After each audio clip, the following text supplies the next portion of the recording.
날마다 하나님의 말씀을 가까이 하는 모든 성도분들에게 하나님의 은혜와 사랑이 함께하길 주님의 이름으로 축원합니다. 오늘 우리에게 주시는 하나님의 말씀은 고린도전서 7장 10절에서 16절까지의 말씀입니다. 결혼한 자들에게 내가 명하노니 명하는 자는 내가 아니요 주시라. 여자는 남편에게서 갈라서지 말고 만일 갈라섰으면 그대로 지내든지 다시 그 남편과 화합하든지 하라. 남편도 아내를 버리지 말라.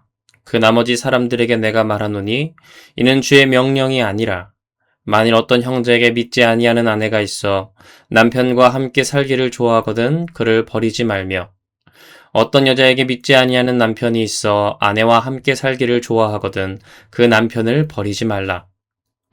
믿지 아니하는 남편이 아내로 말미암아 거룩하게 되고 믿지 아니하는 아내가 남편으로 말미암아 거룩하게 되나니 그렇지 아니하면 너희 자녀도 깨끗하지 못하니라. 그러나 이제 거룩하니라. 혹 믿지 아니하는 자가 갈리거든 갈리게 하라. 형제나 자매나 이런 일에 구애될 것이 없느니라. 그러나 하나님은 화평 중에서 너희를 부르셨느니라. 아내 된 자여 내가 남편을 구원하는지 어찌할 수 있으며 남편 된 자여 내가 내 아내를 구원하는지 어찌할 수 있으리요. 아멘. 사랑하는 성도 여러분, 지난 시간 우리는 결혼과 독신 가운데 어느 한쪽에 더 영적인 삶이 아니라 각각 모두 하나님께 받은 은사이며 자신에게 주어진 자리에서 진심으로 사랑하고 충성해야 한다는 말씀을 함께 나누었습니다. 오늘 본문에서 바울은 결혼 관계가 어려워졌을 때 성도가 어떻게 해야 하는지를 다루고 있는데요. 그리스도인은 쉽게 관계를 포기해서도 안 되지만 반면에 내 힘으로 모든 관계를 붙들고 책임질 수 있다고 생각해서도 안 됩니다. 하나님께서는 우리를 관계를 지키는 충성과 함께 평화 가운데 살아가도록 부르셨기 때문인데요. 먼저 10절과 11절 말씀입니다. 결혼한 자들에게 내가 명하노니 명하는 자는 내가 아니요 주시라. 여자는 남편에게서 갈라서지 말고 만일 갈라섰으면 그대로 지내든지 다시 그 남편과 화합하든지 하라. 남편도 아내를 버리지 말라. 바울은 여기서 매우 분명하게 말합니다. 명하는 자는 내가 아니요 주시라. 예수님께서 친히 가르치신 말씀을 바울이 다시금 전하는 것입니다. 예수님의 말씀을 기억하여 볼 때 결혼은 사람이 편의에 따라 만들었다가 마음에 들지 않으면 쉽게 끝낼 수 있는 관계가 아니라는 것이지요. 결혼은 하나님 앞에서 맺은 언약입니다. 함께 살다 보면 처음 가졌던 감정이 달라질 수 있습니다. 연애할 때는 보이지 않았던 모습이 보이고요. 서로의 성격이 부딪힐 때도 있지요. 돈 문제로 갈등할 수도 있고 때로는 말 한마디에 오랫동안 서운할 때도 있습니다. 그때 우리의 마음에는 이런 생각이 들어올 수 있습니다. 이 사람과 꼭 계속 살아야 하는가? 내가 행복하지 않은데 굳이 이 관계를 지켜야 하나? 세상은 관계의 기준을 점점 개인의 만족에 두고 있습니다. 내가 행복하면 그 관계를 이어나가고 더 이상 행복하지 않으면 새로운 선택을 하면 된다고 말하지요. 그러나 성경은 결혼을 그렇게 가볍게 보지 않습니다. 왜냐하면 결혼은 두 사람의 감정만으로 세워진 관계가 아니기 때문입니다. 결혼이란 하나님 앞에서 약속한 관계입니다. 그래서 성도에게는 어려움이 생겼을 때 관계를 포기하는 것보다 먼저 화해를 위해 노력하는 책임이 있지요. 11절에서도 바울은 다시 그 남편과 화합하든지 하라고 말합니다. 화합은 저절로 이루어지지 않습니다. 먼저 내가 말을 걸어야 합니다. 때로는 자존심을 내려놓고 미안하다고 해야 할 때가 있는 것이지요. 결혼 생활에서는 언제나 누가 더 옳은지를 가리는 것이 가장 중요한 것은 아닙니다. 때로는 내가 옳더라도 관계를 위해 한 걸음 물러설 수 있어야 하는 것이지요. 지난 고린도전서 6장의 말씀처럼 차라리 손해를 당하라는 이 복음의 원리가 우리 부부관계에서도 필요합니다. 그렇다고 이 말씀을 이용해서 심각한 폭력이나 학대를 당하고 있는 사람에게 무조건 참아야 하고 그 관계를 이어나가야 한다고 말해서는 안 되겠지요. 나의 생명과 안전이 위협받는 상황에서는 먼저 안전을 확보하고 적절한 도움을 받는 것이 무엇보다 필요합니다. 하지만 오늘 본문의 중심은 일반적인 결혼의 갈등 가운데 성도가 자신의 감정만을 이유로 언약 관계를 가볍게 포기해서는 안 된다는 것을 말씀하고 있는 겁니다.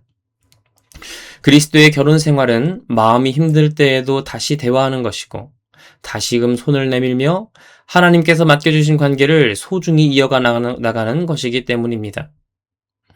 이어지는 12절과 14절 말씀을 보면요.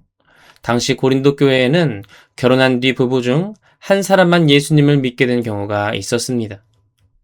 그러면 믿게 된 사람에게 고민이 생깁니다. 나는 이제 그리스도인이 되었는데 믿지 않는 배우자와 계속 살아도 되는 것인가? 거룩하게 살려면 이 관계에서 벗어나야 하는 것은 아닌가? 이런 고민에 대해서 바울은 단호하게 말합니다.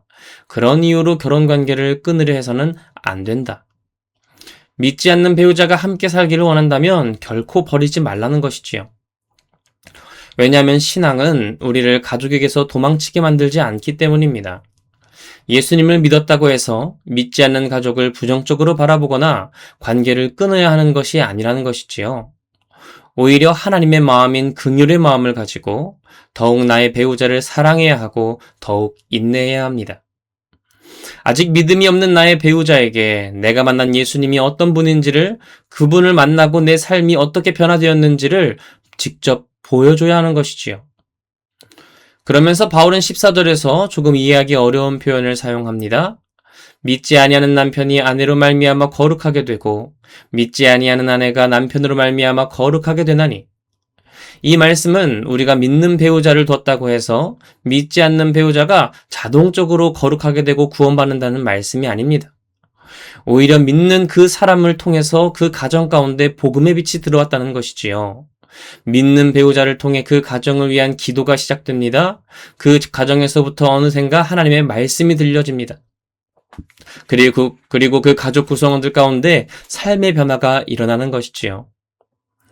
예수님을 믿음으로 말미암아 예전 같으면 함께 화내며 싸웠을 텐데 참아주는 겁니다.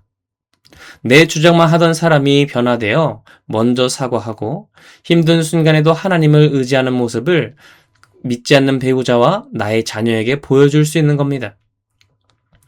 믿는 이의 변화와 삶의 열매를 가장 가까이에서 보는 사람이 누구이겠습니까? 바로 나의 배우자와 자녀, 그리고 가족입니다.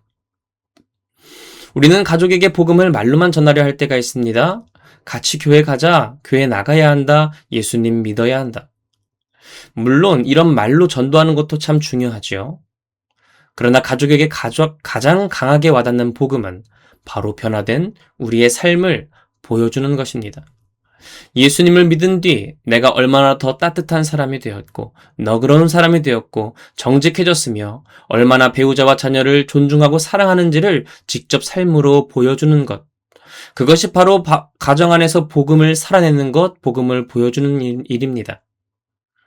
믿지 않는 가족을 억지로 변화시키려 하기보다 내가 먼저 복음으로 변화된 모습을 보여주는 것이 가장 강력한 전도의 방법인 것이지요. 우리가 삶으로 복음을 살아낼 때 하나님께서는 한 사람의 믿음을 통해 한 가정의 은혜의 통로를 열어가실 것을 믿습니다. 이어서 15절 말씀입니다. 혹 믿지 아니하는 자가 갈리거든 갈리게 하라. 형제나 자매가 이런 일에 구애될 것이 없느니라. 그러나 하나님은 화평 중에서 너희를 부르셨느니라. 아멘. 앞에서 바울은 관계를 지키기 위해 힘쓰라고 했습니다. 그런데 이제는 다른 상황을 말하고 있지요. 믿지 않는 배우자가 더 이상 함께 살기를 원하지 않고 떠나려고 하는 경우입니다. 그때 바울은 의외의 말을 합니다. 갈리거든 갈리게 하라. 성도가 관계를 지키기 위해 할 수 있는 일을 해야 합니다. 사랑하고 기다리고 화해를 시도하고 함께 살아가기 위해 노력해야 하지요. 그러나 상대방의 마음까지 내가 강제로 붙잡을 수는 없습니다. 한 사람이 아무리 관계를 지키고 싶어도 상대방이 완전히 떠나기로 결정한다면 내 힘으로 모든 것을 통제할 수는 없는 것이지요. 우리가 살아가다 보면 내가 최선을 다해도 회복되지 않는 관계가 있습니다.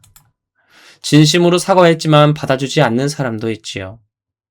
우리는 그럴 때 모든 책임을 자기 자신에게 돌릴 수 있습니다. 내가 그때 더 잘했어야 했는데, 조금만 더 참았으면 됐을 텐데, 물론 돌아보고 회개할 것이 있다면 회개해야 합니다. 하지만 모든 관계의 결과가 내 책임은 아닙니다. 내가 할 수 있는 것은 역시 나의 몫가지입니다.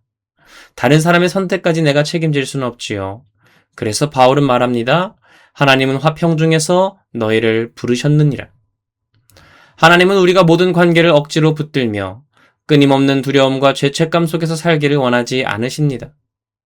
내가 할 수 있는 사랑과 책임을 다했다면 내가 통제할 수 없는 부분은 하나님께 맡겨야 하는 것이지요. 그래서 16절에서 바울은 말합니다. 아내된 자여 내가 남편을 구원할는지 어찌할 수 있으며 남편된 자여 내가 내 아내를 구원할는지 어찌할 수 있으리요. 믿지 않는 가족의 문제에 관해서 바울은 명확한 답을 우리에게 전해주고 있지요. 우리가 우리의 능력으로 배우자를 구원하는 것입니까? 아닙니다. 우리가 아무리 강요해도 자녀를 구원할 수 없습니다. 사랑하는 가족이 믿기를 간절히 원하지만 구원은 오로지 하나님께서 하시는 일이기 때문입니다. 우리는 단지 예수 그리스도의 복음을 전할 뿐입니다. 그리고 사랑하는 가족을 위해 기도합니다. 더 나아가 복음을 우리의 삶으로 보여주면서 사랑으로 기다립니다. 그러나 그 사람의 마음을 열고 예수 그리스도를 믿게 하시는 분은 오직 하나님이십니다. 그래서 믿지 않는 가족을 둔 성도는 두 가지를 함께 붙들어야 합니다. 가장 먼저는 포기하지 않는 것입니다. 그러나 동시에 구원이 나의 일이라고 착각해서도 안 되는 겁니다. 구원은 오직 하나님께 달려 있습니다. 간절히 기도하되 모든 결과는 하나님께 맡겨야 하는 것이지요.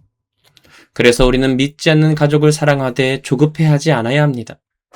내가 할 수 있는 일을 충실히 행하면서도 나머지는 성령께서 역사하시도록 맡기는 것입니다. 이것이 평화 가운데 살아가는 믿음입니다. 사랑하는 성도 여러분, 하나님께서는 우리에게 맡겨주신 관계를 쉽게 포기하지 말라고 하십니다. 화해할 수 있다면 먼저 손을 내밀고 믿지 않는 가족이라도 사랑으로 품으며 복음의 삶을 보여주어야 합니다. 그러나 모든 사람의 마음까지 우리가 붙잡을 수는 없습니다. 예수님도 우리에게 사랑을 강요하지는 않으셨지요. 우리를 끝까지 사랑하시고 십자가에서 자신을 내어주셨지만 우리의 마음을 억지로 강제하지는 않으셨습니다. 예수님을 믿고 구원받을 선택권을 우리에게 남겨두셨지요. 마찬가지로 우리도 내가 해야 할 사랑은 끝까지 감당하되 내가 바꿀 수 없는 그 사람의 마음은 하나님께 맡겨드리길 원합니다. 하나님은 화평 중에서 너희를 부르셨느니라. 관계를 쉽게 포기하지 않는 충성과 내 힘으로 모든 것을 해결하려 하지 않는 믿음 사이에서 하나님께서 주시는 평화를 누리며 살아가는 저와 여러분이 되시기를 주님의 이름으로 축원합니다. 이 시간 말씀을 기억하며 함께 기도하겠습니다. 할렐루야. 은혜와 사랑이 많으신 주님, 오늘도 복된 이 새벽을 허락하시고 은혜 가운데 나오게 하시니 감사드립니다.